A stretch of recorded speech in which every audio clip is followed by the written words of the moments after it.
அஸ்ஸலாமு அலைக்கும் வரஹ்மத்துல்லாஹி வபரகாத்துஹு. அன்பார்ந்த அனைத்து உறவுகளுக்கும் இனிய மதிய வணக்கம்.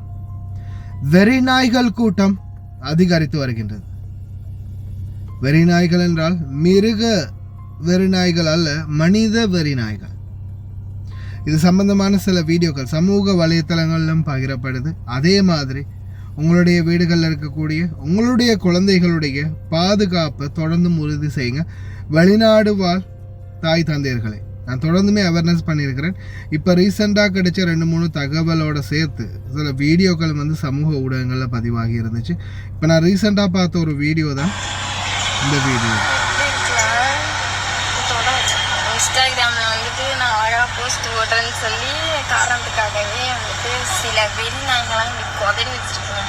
என் தங்கச்சி பாருங்கள், என் தங்கச்சி ட்ரெஸ்லாம் கிழிச்சு பின்னு குத்திருக்கா, கொஞ்சம் வசதியாக இருக்கேன்.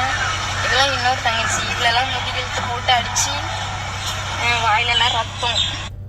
இந்த வீடியோ நான் கடைசியில் அட்டாச் பண்ணுறேன். இப்போ ரீசெண்டாக நடந்த ஒரு சம்பவம்,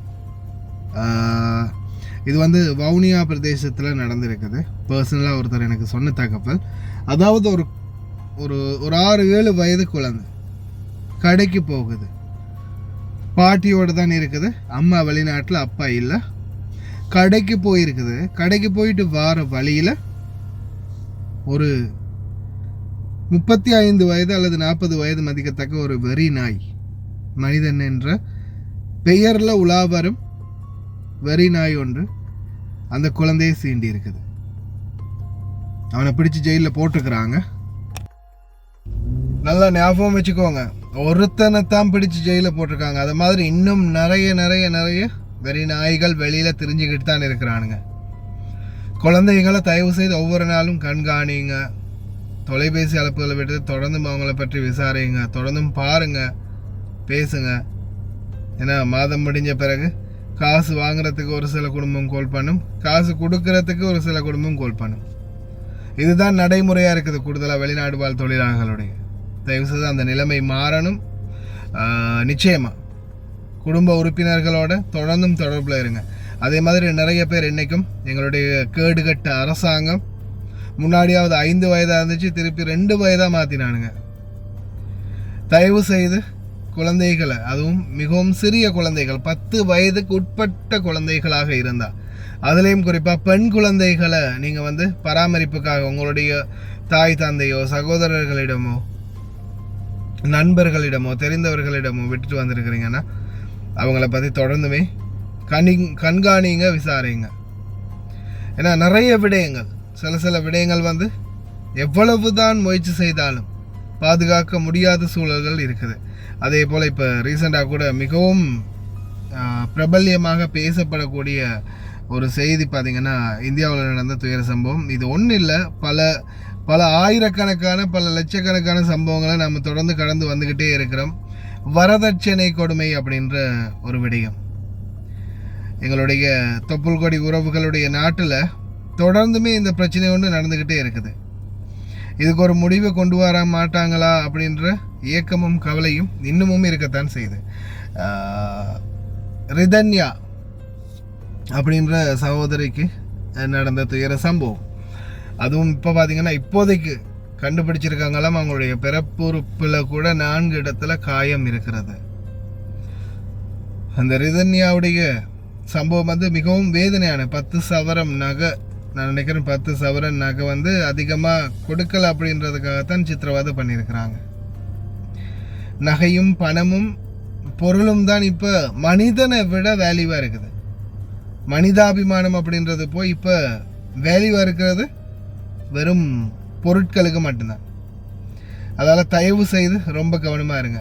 500 பவுன் நகை கேட்டு பொண்ணு வீட்டில் 300 பவுன் நகை போட்டு 70 லட்சத்துக்கு காரும் கொடுத்துருக்காங்க. மொத்த கல்யாண செலவு 2.5 கோடியாம். மீதி 200 பவுனுக்கு அந்த பிள்ளைய கொடுமைப்படுத்தியிருக்கானுங்க. மனசே ஆற மாட்டேங்குது. எவ்வளவு நல்ல குணமான சொந்த உழைப்பில் எத்தனையோ தொழிலாளர்கள் இருக்கும்போது கோடி பணம்னு பணக்காரனோட இணையணும்னு கட்டி கொடுத்து இந்த மாதிரி அநியாயமாக கொள்றீங்களடா அவங்களுடைய பிள்ளைகளை அப்படின்ற மாதிரி ஒருத்தர் ஆதங்கத்தோட பதிவொன்னிட்டுருக்கிறாரு. 500 பவுன் நகையில் 300 பவுன் கொடுத்து 200 பவுன் கொடுக்கலையா. என்னங்கடா பவுனு என்னங்கடா நகை கடைசியில இருந்தா புள்ள இறந்து போச்சு, லெட்டர் எழுதி வச்சு வாய்ஸ் எல்லாம் போட்டிருக்குதாம். இல்லை எனக்கு என்னை மன்னிச்சுக்கோங்க, என்னுடைய நகை பணம் இதெல்லாம் வந்து இந்த இடத்துல இருக்குது எடுத்துக்கோங்க அப்படின்ற மாதிரிலாம் வாய்ஸ் போட்டுருந்துருக்குது. அவங்களுடைய அம்மா கதறி அழக்கூடிய வீடியோ ஒன்றும் இருந்துச்சு. சொல்லி வேலை இல்லை, எல்லாமே அந்த பணம் படுத்தக்கூடிய பாடு. நல்ல மனம் படைத்த மனிதர்களை தாண்டி இப்போ பணம் தான் மேலோங்கி நிற்குது. தயவு செய்து சிந்தித்து செயல்படுங்க. நிறைய இந்த வெளிநாடு வாழ் தாய் தந்தையர்களும் தான் இன்றைக்கும் மருமகன் மகள் மருமகன்னு உழைச்சி கொடுத்துக்கிட்டே இருக்கிறீங்க. கடைசியில் என்னைக்காவது ஒரு நாள் உங்களுக்குன்னு ஏதாவது மிச்சம் வச்சுக்கலன்னா நடு ரோட்டில் தான் நிற்கணும் அப்படின்றத ஞாபகம் வச்சுக்கோங்க. ரொம்ப கவனமாக இருங்க.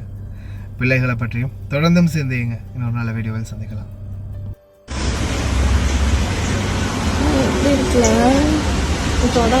இன்ஸ்டாகிராமில் வந்துட்டு நான் அழகாக போஸ்ட் போடுறேன்னு சொல்லி காரணத்துக்காகவே வந்துட்டு சில வெறி நாய்ங்களாம் இப்படி கொதறி வச்சுருக்கீங்க.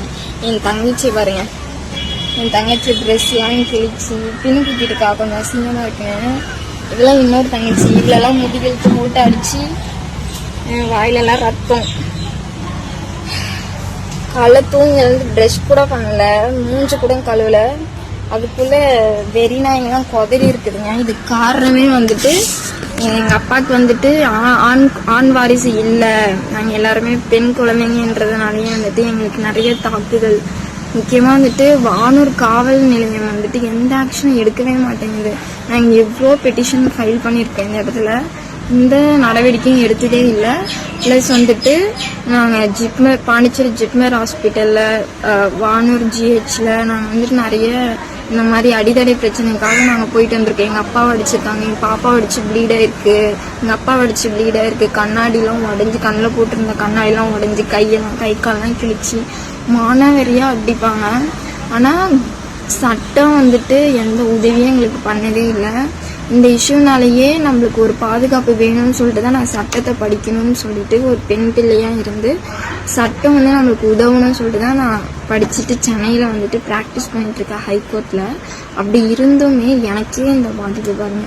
எங்கள் அப்பா அம்மாவை பார்க்கறதுக்காக நான் வந்திருந்தேன், என்ன பார்த்து ரொம்ப நாள் அப்படின்னு சொல்லிட்டு வந்திருந்தேன். எனக்கே எந்த ஒரு பாதுகாப்புமே இல்லை. முக்கியமாக காவல்துறை, இந்த காவல்துறை மட்டும்தான் இப்படி இருக்குன்னு இல்லை, எல்லா காவல் நிலையங்களும் இப்படிதான் இருக்குது. கிராமப்புற மக்கள் வந்துட்டு இப்படிதான் கஷ்டப்படுறாங்க.